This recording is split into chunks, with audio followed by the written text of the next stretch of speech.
Stage पर बैठे मुक़द्दस उलमाए कराम, पर्दा नशी ख़वातीन इस्लाम, अस्सलामु अलैकुम व रहमतुल्लाहि व बरकातुहू।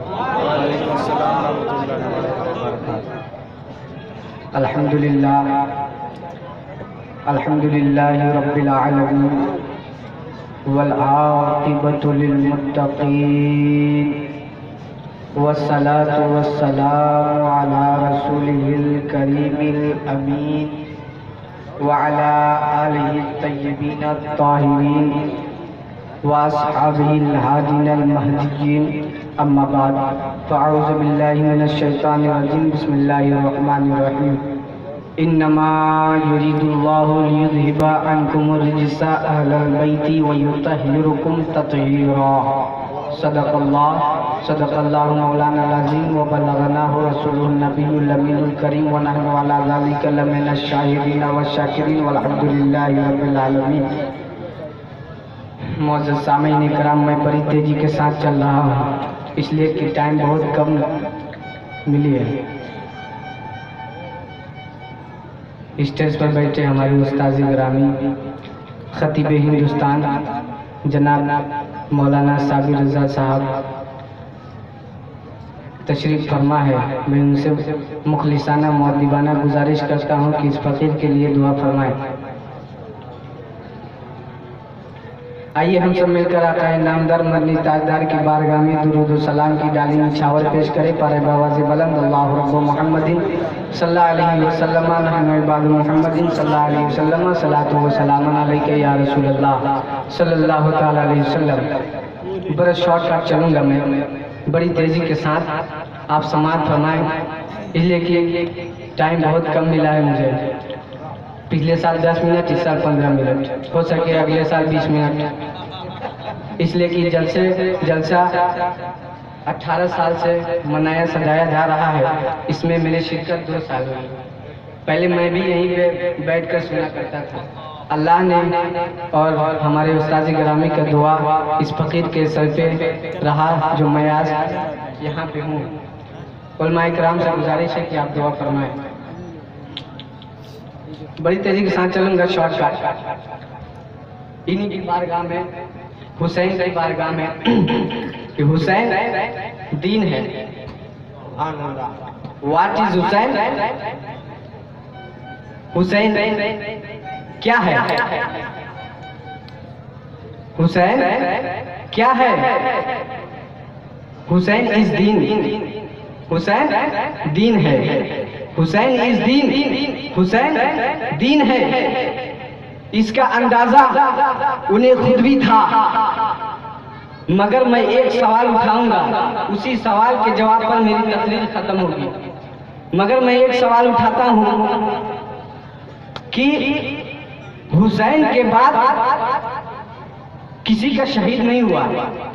हुसैन के बाद, हुसैन से पहले हजरत अली की शहीद, हजरत कासिम बिन हसन की शहीद शहादत। लेकिन हुसैन के बाद जब हुसैन शहीद हुए तो उसके बाद किसी का शहीद नहीं हुआ।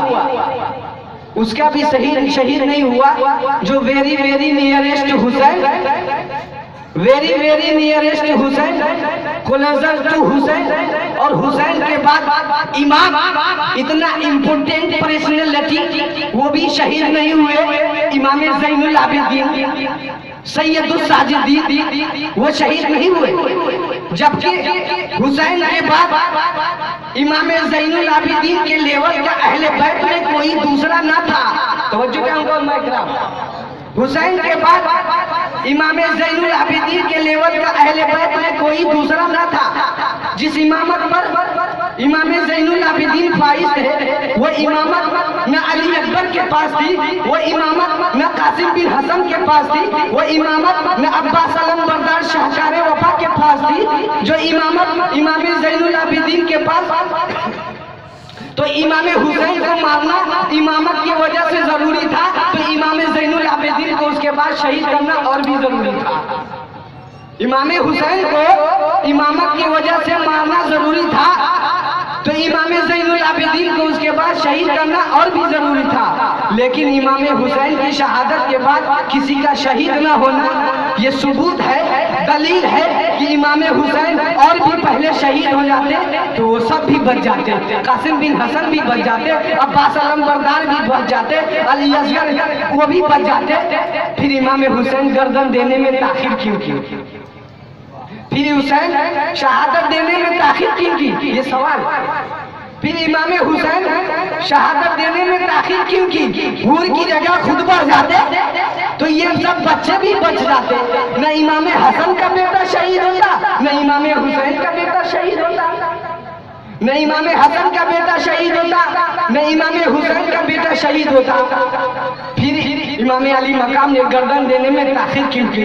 बिल्कुल आखिर में अपनी गर्दन की दी। ये सवाल उठता है तो इसका जवाब, अरे तुमने तो अहले बैत को पहचाना ही नहीं, जैसा सोचते हो वैसा समझते हो।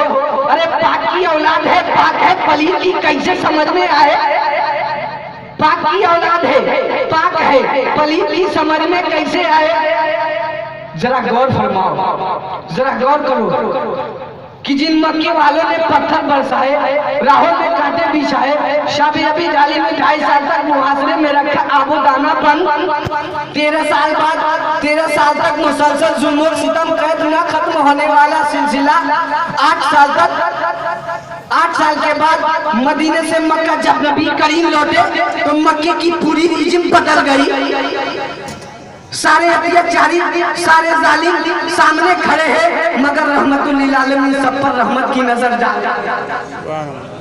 फरमा रहे हैं, वो अंतुमुत तुलका, जाओ तुम सब आजाद हो, मैंने तुम्हें माफ कर दिया। जालिमों को माफ कर देने वाली नजर, मिजाज, ये उसी रहमतुल आलमीन का ये नवासा है। अरे जिसका रसूल रऊफुर रहीम हो, नहीं चाहते कि कोई बंदा जहन्नम में जाए तो नवासा कैसे चाहेगा? जिसका रसूल रऊफुर रहीम हो, नहीं चाहता कि कोई बंदा जहन्नम में जाए तो उसका नवासा कैसे चाहेगा? उसका नवासा कैसे चाहेगा? मगर दुश्मन शहीद, ये जहन्नम की तादाद बढ़ी तो मेरा क्या फायदा?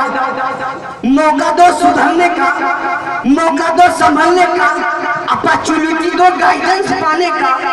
मगर मकसद ये था यजीदियो, तुम किसी को कत्ल न करो, इसी में तुम्हारी भलाई है, इसी में तुम्हारी बचत है, फलाह है। बदल दो अपने इरादे को, अहले बैत के फूल से अपनी तलवार की प्यास को न बुझाओ। खुतबा दिया, मौका दिया, समझाया, मगर महसूस ये हुआ ये सब बेशर्मी की इंतहा को पहुंचे हुए जिद्दी, ये गुलाम दुनिया भी है और गुलामुल्लाह भी। ये दुनिया के कुत्ते जहन्नम के कुत्ते बनना चाहते हैं, मगर रहमतुल आलमीन का नवासा, रहमत आलम का परवरदन नजर करता अपने दुश्मनों को ये भी मौका दे रहा है कि जालिमों, यजीदियों, अपनी तलवार की प्यास को बुझाना चाहते हो। अगर इतने लोगों को कत्ल करके अपनी तलवार की प्यास को बुझाना चाहते हो तो लो मैं तुम्हें हूर दे रहा हूँ, लो मैं तुम्हें अली असगर की जवानी दे रहा हूँ, लो मैं तुम्हें अपनी औलो अंसार दे रहा हूँ। अगर इतने लोगों को कत्ल करके रुक जाओ, तारीफ हो जाओ तो मैं रहमतुल आलमीन का नवासा हूँ, नवासा। महशर में तेरी इन गुनाहों की मग़फ़िरत करवा सकता हूँ, क्योंकि अली असगर का कातिल कातिल मोमिन है, अली असगर का कातिल कातिल मोमिन है, अब्बास अलमबरदार का कातिल कातिल मोमिन है, और कातिल मोमिन शदीद तरीन गुनाह के बावजूद मग़फ़िरत मैं करवा सकता हूँ। लेकिन यजीदियों, मुझ तक जल्दी न करना, मुझे मारने में उजलत न करना, मुझे मारने में उजलत न करना, क्योंकि मैं रहमतुल आलमीन का नवासा हूँ, रहमतुल आलमीन का बेटा हूँ। मुझे कत्ल करोगे तो कातिल मोमिन नहीं बल्कि कातिल दीन बन जाएगा, और कातिल दीन की मग़फ़िरत नहीं, कातिल दीन की मग़फ़िरत नहीं। यजीदियों, मुझे मारने में उजलत न करना, मगर मौका हुआ क्या हुआ, गनीमत क्या हुआ कि उस तलवार को रोका कैसे जाए जिस तलवार को भूख न रोक सकी, जिस तलवार को प्यास न रोक सकी, जिस तलवार को अली अकबर की जवानी न रोक सकी, जिस तलवार की अली अकबर दूध पीते बच्चे की मौत न रोक सकी, उस तलवार को रोका कैसे जाए, उस तलवार को रोका कैसे जाए। इस तलवार को कोई रोक नहीं सकता। जमीन भी ताईद में है, आसमान भी हिमायत में है, फिजा भी मददगार है। इस तलवार को कोई रोक नहीं सकता, इस तलवार को कोई रोक नहीं सकता। वो तलवार जिसे भूख न रोके, प्यास न रोके, अली अकबर की जवानी न रोके, अब्बास अलमबरदार के कटे हुए बाजी न रोके, उस तलवार को कोई रोक नहीं सकता। अब ये तलवार रुके कैसे, अब ये तलवार रुके कैसे। जिस तलवार को अली अकबर की जवानी न रोके, अली असगर की जवानी न रोके, वो तलवार अचानक रुक गई। सुनी मुसलमानों, वो तलवार अचानक रुक गई। वो तलवार जो भूख से न रुके, प्यास से न रुके, शहीदों की शहादत से न रुके, बहू बेटियों बहनों के खतरे में जाने से या जाने के अंदेशे से न रुके, वो तलवार अचानक रुक गई। क्यों रुकी, क्यों रुकी? इसलिए कि नमाज का वक्त हो गया, इसलिए कि नमाज का वक्त हो गया। वो तलवार रुक गई। बस यही नाजुक सा मोड़ था, बस यही नाजुक सा मोड़ ना, तलवार रुक गई। इमाम हुसैन उतर पड़े, इमाम हुसैन उतर पड़े, जख्मों से चूर, नेज़ों की मार। अली का एक शेर, अली का एक शेर इन जंगली कुत्तों में गिर गया। अरे आप बताइए, वाकई अगर एक शेर हो, अगर उसे 2000 कुत्ते घेर ले तो किन किन कुत्तों को मारे, किन किन कुत्तों को मारे। अली का एक शेर जख्मों से चूर, हर बदन के हर हिस्से से लहू। ये कैसा वजू है मेरे इमाम, हर बदन के हर हिस्से से लहू, ये कैसा वजू है मेरे इमाम। हमारे लिए, उम्मत के लिए, उम्मत के लिए नबी पाक ने पेट में पत्थर बांधकर जिस उम्मत को बनाई थी, उस उम्मत को बचाने के लिए इतनी बड़ी कुर्बानी। इमाम हुसैन जमीन पर गिर पड़े सजदे में। यजीदियों ने सोचा बस यही मोड़ है, अगर ये उठेगा शेर तो फिर मारेगा, इसे उठने ना दो। शकीयुल नबी का कलमा पढ़ते हुए भी नबी की जान को, नबी की पहचान को, नबी के नूर को, नबी की औलाद को सजदे की हालत में ऐसा वार किया कि सरे मुबारक तने मुबारक से जुदा हो गया, सरे मुबारक तने मुबारक से जुदा हो गया। इन्ना लिल्लाहि व इन्ना इलैहि राजिऊन। मेरा जब मैं कलकत्ता में था तो मेरी माँ का खत आया। मैं बहुत जमाने से पढ़ रहा हूँ, मेरे पास एक खत आया था। अगर यकीन है तो भाई साहब सामने बैठे पूछ सकते हैं। मेरी माँ का एक खत आया, उसमें लिखा था, बेटा तुम्हारी तबीयत कैसी है। मुझे बड़ा ताज्जुब हुआ कि माँ घर में, मैं कोलकाता में, इनको महसूस कैसे हुआ। तो किसी ने समझाया ये माँ की ममता है, ममता, खून का रिश्ता है। तू बीमार पड़ा था, खून के रिश्ते ने तेरी माँ के दिल में ये एहसास डाला।